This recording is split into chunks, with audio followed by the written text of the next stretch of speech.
No moikka! Me on Ansku täältä Imatralta. Me ei tänään tehdä meidän ukolle tällaista mutakakkuu. Ukko tykkää hitokseen. Eli me on nyt tänään pistänyt tänne kananmunia ja sokeria. Ja sit mielissään ihan näitä vehnäjauhoi. Ihan hitokseen. Ukkoja mikä karppaa ja näin. Ihan hitokseen.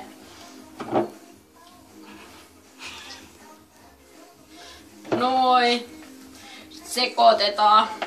Tää on tosi helppo ohje.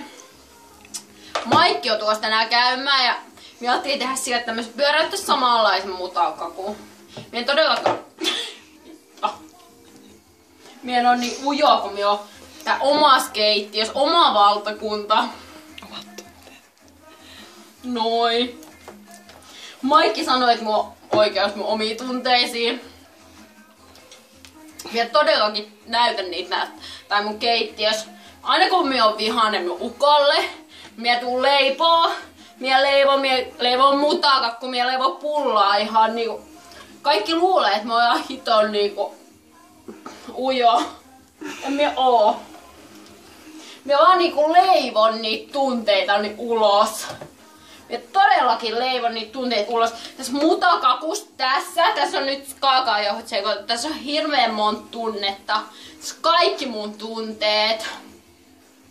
Mutta jännittää siellä suorassa lähetyksessä siellä maikkariin, mutta ei mut tämmöön jännitä. Tässä on mutakakku. Mie teen sen tänne. Mie laitan sen tähän pellille, missä on laitettu jo tämmönen paperi tähän kakkuvuokaan ja muuten. Mie todellakin toivon, että mun ukko arvostaa tätä. Mie on niinku teen sitä kakun. Mie teen sen mutakakun. Mulla on jäätelöäkin jääkaapissa tai pakastimessa.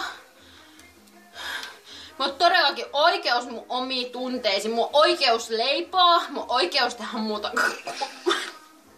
Nyt mie laitan tän tähän. Näin.